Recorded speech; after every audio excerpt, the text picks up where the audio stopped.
السلام عليكم ورحمة الله وبركاته. ازيكم عاملين ايه؟ يا رب تكونوا بخير. قبل ما نبدأ ما تنسوش تذكروا الله.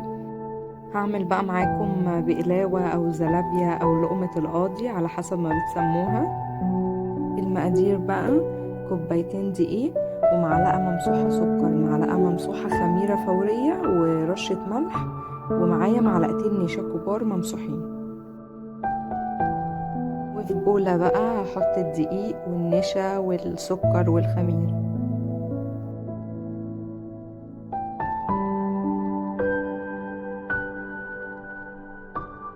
هقلب كده لغاية ما اتأكد ان المكونات كلها تجانست مع بعض.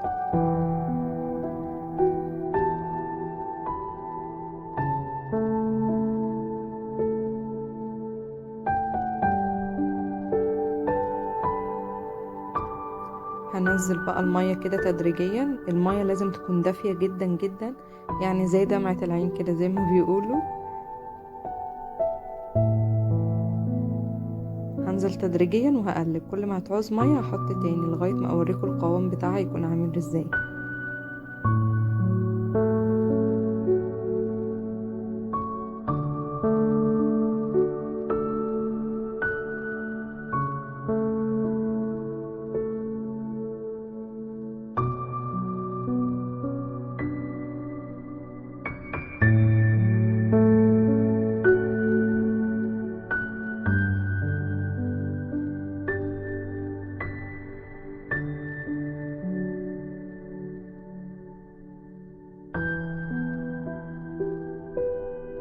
هفضل بقى اقلب بالشكل ده علشان العجينة تنعم زي ما انتوا شايفين كده، وعلشان ما يكونش فيها اي كتل خالص.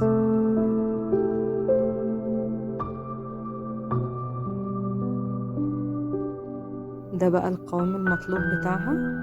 شايفين القوام؟ ما شاء الله.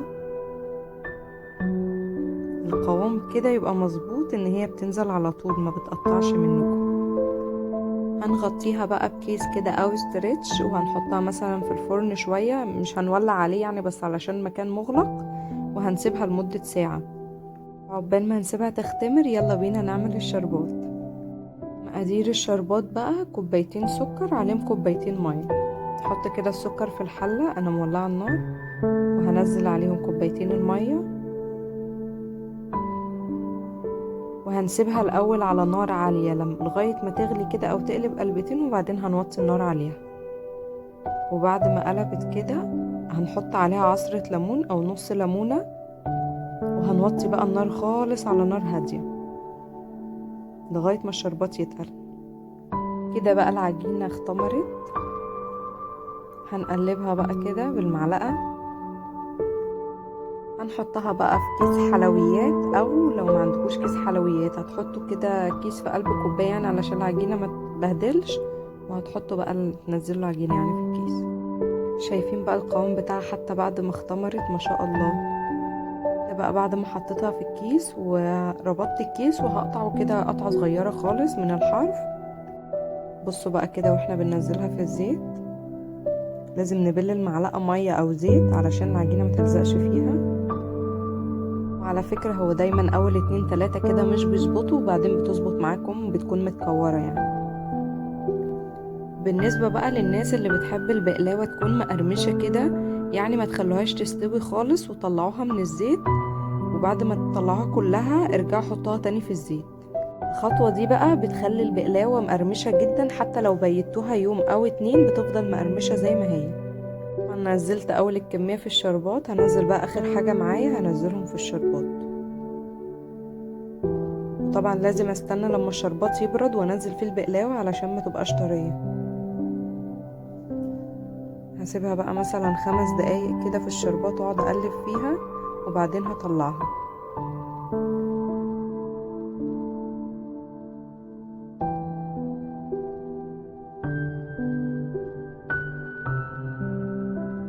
قدمتها بقى بالشربات بس، ممكن تقدموها وتحطوا عليها سكر بودرة.